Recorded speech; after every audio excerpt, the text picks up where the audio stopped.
ભાજપ નેતા ભરત બોગરા અને જયેશ રાદડિયા ગોંડલ હોસ્પિટલ પહોંચ્યા. હોસ્પિટલ પહોંચી પાટીદાર કિશોરના ખબર અંતર પૂછ્યા. ઇજાગ્રસ્ત પાટીદાર કિશોરની ખાનગી હોસ્પિટલમાં સારવાર ચાલી રહી છે. પાટીદાર સમાજે આવતીકાલે ગોંડલ બંધનું એલાન પણ આપ્યું.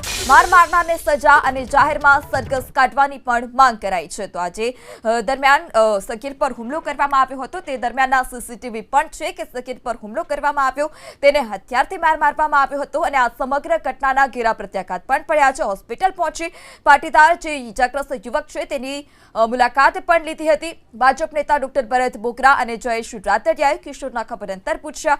ઇજાગ્રસ્ત પાટીદાર કિશોરની ખાનગી હોસ્પિટલમાં સારવાર ચાલી રહી છે. આ ઘટનાના પ્રત્યાઘાત પણ પડ્યા છે અને આવતીકાલે ગોંડલ બંધનું એલાન પણ કરાયું. આજે ગોંડલની અંદર 2 દિવસ પૂર્વે પાટીદાર સમાજના એક યુવાન પર જે રીતે હુમલો થયો છે એ ઘટનાની જાણ થતાં આજે હું જયેશભાઈ રાદડિયા, અલ્પેશભાઈ ટોલરિયા અને બધા આગેવાનો હોસ્પિટલે યુવાનના ખબર અંતર પૂછવા માટે આવ્યા હતા. અમને એમના પરિવાર, એમના માતા, એમની બહેન અને સમાજના આગેવાનોએ વિનંતી કરી છે કે આ ઘટના એ ખૂબ નિંદનીય છે, ગંભીર છે. આ ઘટનાની તટસ્થ રીતે તપાસ થાય. આ ઘટનામાં સમાજની જે માંગણીઓ છે એ પ્રમાણે ઘટતી કલમનો ઉમેરો થાય અને ભવિષ્યમાં પાટીદાર સમાજ નહીં, એ સૌરાષ્ટ્ર ગુજરાતના કોઈપણ સમાજના દીકરા સાથે આ પ્રકારની ઘટના ન થાય એવું દાખલારૂપી કામ થાય એવું અમે ગૃહમંત્રીશ્રીને અને સરકારમાં મુખ્યમંત્રીશ્રીને રજૂઆત કરીશું. અને આવનારા દિવસોમાં એ સૌરાષ્ટ્ર હંમેશા શાંતિપ્રિય પ્રદેશ છે, એ સૌરાષ્ટ્રની શાંતિ જળવાઈ રહે. અને ગુંડાઓ કે લુખાઓ હોય એને કોઈ જ્ઞાતિ નથી હોતી, એટલે એક સમાજથી બીજા સમાજની વચ્ચે વૈમનસ્ય ન ફેલાય અને સૌરાષ્ટ્ર શાંતિથી બધા સમાજો એકસાથે હળીમળીને રહે એ પ્રકારનું વાતાવરણ સ્થપાય. એના માટે આ ગુનેગારો ઉપર કડકમાં કડક કાર્યવાહી થવી અત્યંત જરૂરી છે એવું અમે માનીએ છીએ.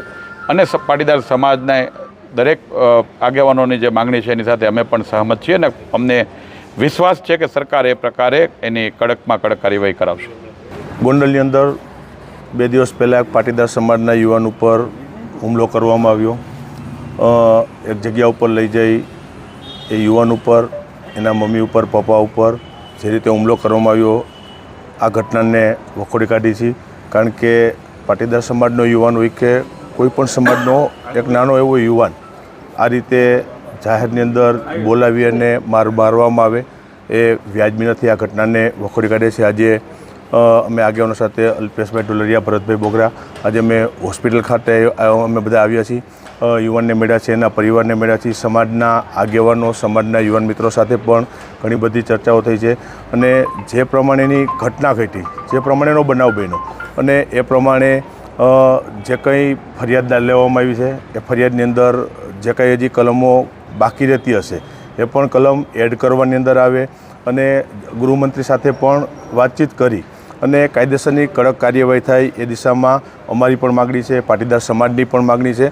અને જે રીતે આખી ઘટના બની, કીધું કે કોઈપણ સમાજનો યુવાન હોય એ ઘટના ન બનવી જોઈએ. પાટીદાર સમાજનો યુવાન હતો અને નાની ઉંમરનો યુવાન હોય ને જે આવી ઘટના બની હોય, અને એટલા માટે અમે આજે ગોંડલ હોસ્પિટલ ખાતે આવ્યા છીએ. અને હું આ પાટીદાર સમાજ સમગ્ર યુવાન સાથે છે, હું પણ સમાજ સાથે છું, ના યુવાન સાથે છું. ખાસ કરીને કાલ બંધનું એલાન આપ્યું છે, તેને લઈને શું કહેશો? અને પાટીદાર સમાજની જે માંગ છે કે જે જાહેરમાં સરઘસ કાઢવામાં આવે તેને લઈને શું કહેશો? કીધું કે જે સમાજના આગેવાન સાથે પણ અમે બેઠા હતા, સમાજના યુવાન મિત્રો ગોંડલના, એમની સાથે પણ ઘણી ચર્ચા થઈ છે. અને એક આગળ ગૃહમંત્રીશ્રી સાથે વાત કરીને પણ જે સમાજની માગણી છે એ સ્વીકારવામાં આવે અને એ પ્રમાણે કાર્યવાહી થાય દિશામાં અમે આગળ પ્રયાસો કરશું.